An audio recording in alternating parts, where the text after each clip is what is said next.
It's Big E with Tailgate Tips as we look forward to a visit by the Dolphins this weekend. Well, I don't know if I'd say look forward, Jim, but it is always nice to get the fish into town. And it's been a tough first couple of weeks for sure, but there are some signs of life. We saw, good outing from Clemens last week. Pennington is going to be on one short leash when he comes back. It's actually, I think, going to be shorter than the one that Joe keeps intern Eddie on. Impossible. A choke chain, maybe. Also, some really bizarre news. I don't know if you saw it. Fireman Ed out for the year. Add him to the injury list. I guess he busted up his knee in a fire over the summer, and he's rehabbing at home. So no Fireman Ed leading the chance at the stadium. Oh, that's too bad. Very odd. That's like our Pizza Man. It was really weird. But yeah, Shelley said it would be like if Pizza Man weren't at Giants. Yeah, games. it just wouldn't be the same. Exactly. And one other very odd thing, I have to admit, from a guy who constantly talks about vegetarians and with a little bit of disdain, I'm fond of saying that vegetables are what food eats.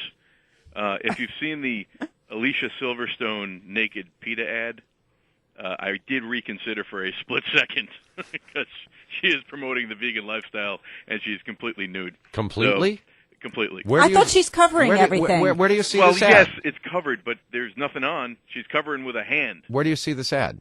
Well, it was supposed to air in Houston, I guess, and it got pulled at the last minute. Well, I don't live in Houston, but so that on doesn't PETA do me website, any good. It's on PETA's website, PETA.org. Yes. We'll have to link it. We'll have to put it on our website link. Now, I came to my senses and forgot about that stuff. They're going to be very upset that their PETA.org link is as a result of a little cooking segment on our show here. More animals than anyone has a right to, that's for sure. And all kinds of animals. But this week, of course, with the Dolphins, it's got to be some kind of fish on the grill, which is always tricky because fish and barbecues aren't necessarily the best of friends, so you got to do the right thing. The thing I'm going to give you this week is a fair warning here, because this is the first meal I ever cooked for my wife. Ooh. So beware.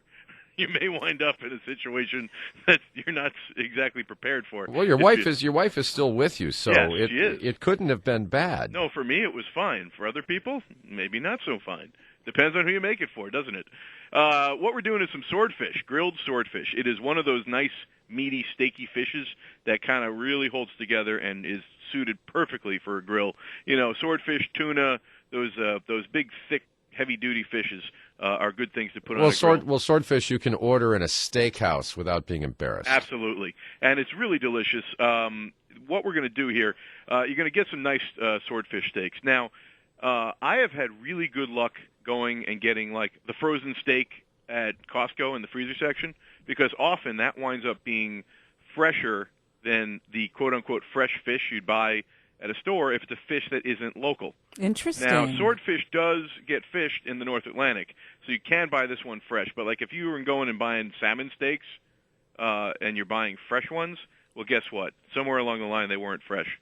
So you're just kidding yourself. But for the swordfish, you can. I recommend going to your local fishmonger, one of my favorite words, and get some nice swordfish steaks, about a 3/4 inch, half-inch cut, even an inch thick. It depends. The thicker it is, the longer you got to cook it. That's all, but it's all pretty much the same. Keep those separate in a Tupperware. If you're doing the tailgate thing at home, obviously this is easy. But if you're going on the road to the stadium, keep those separate in a Tupperware, because we all know what happens when you put an acid-based marinade on fish. You get fish soup if you leave it on there for too long. So this is not an overnight marinade. This is not a 3-hour-long marinade. This is about a 15-minute marinade. So what you do, put those in one Tupperware, get a little baggie or some other container, and mix up your marinade, which is going to be real simple. Olive oil, chopped ginger, chopped garlic, a little salt and pepper, and, of course, yes, we have to cover the fish in something green, so a nice juice of one big fat lime, perhaps two if you like a little stronger lime flavor.